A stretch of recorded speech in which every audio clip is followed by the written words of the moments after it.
কেন তারার সাথে তুলনা করছি জানেন? তারাগুলো শুধু তারাই নয়, যারা অ্যাস্ট্রোনমি সম্পর্কে কিছু পড়াশোনা করেছে তারা জানে যে এই তারাগুলোর পজিশন এত নিখুঁত যে একটা যদি সামান্য ডানে বামে সরে যায়, একটু 19-20 হয়ে যায়, মহাবিশ্বের এই মহাবিশ্বের যে মাধ্যাকর্ষণ শক্তি, অভিকর্ষ বল, এটা কলাপস করে ভেঙে পড়ে যাবে। পৃথিবী আর চাঁদের ডিস্টেন্স আছে না?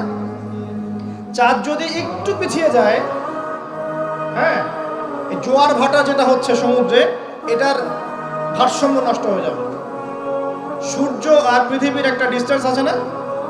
সূর্য যদি এক ইঞ্চি সামনে চলে আসে, এক হাত সামনে চলে আসে, পৃথিবীর অর্ধেকের বেশি অংশ মরুভূমি হয়ে যাবে। আর যদি সূর্য এক হাত পিছনে চলে যায়, অল্প একটু পিছনে চলে যায়, তাহলে পৃথিবীর একটা বড় অংশ বরফে ঢেকে যাবে। কোন সত্তা এত নিপুণভাবে এগুলো সৃষ্টি করেছে? এখন নাস্তিকরা বলছে তো আল্লাহ বলে কেউ নাই। তাদের ধারণা এগুলো এত নিপুণভাবে মহাবিশ্বটা অটোমেটিকলি হয়ে গেছে না, এমনি এমনি হয়ে গেছে। মানে আবু হানিফা রাহিমাহুল্লাহর একটা ঘটনা মনে পড়লো। নাস্তিকদের সাথে বাহাস হবে, তিনি নাই, সকাল থেকে তিনি আসছেন না। তো নাস্তিকরা খুব উৎফুল্ল, জিন্দিক তারা খুব উৎফুল্ল যে আজকে বাহাসে আমরা জিতে গেছি, আবু হানিফা রাহিমাহুল্লাহ তো নাই। আচ্ছা, আবু হানিফা রাহিমাহুল্লাহর আসল নাম কি বলেন দেখি? ও ওলামা কেরাম কেউ বলবেন না, আমি ইয়াং জেনারেশনের দৃষ্টি আকর্ষণ করছি। বলেন। নোমান বিন সাবিত। যাক, না বলতে পারলে ধরতাম কিন্তু। কত হিজরিতে জন্মগ্রহণ করেছেন বলেন? মায়ের দেওয়া দরকার এদেরকে তো। কত হিজরিতে? 80 হিজরিতে। ইন্তেকাল কত হিজরি? 150। আর্জেন্টিনার স্ট্রাইকারের নাম কি বলেন? এই তো, এই হচ্ছে অবস্থা আমাদের ভাই। ব্রাজিলের স্ট্রাইকারের নাম কি? গতকালকে বাংলাদেশের ম্যাচে কে ভালো খেলেছে?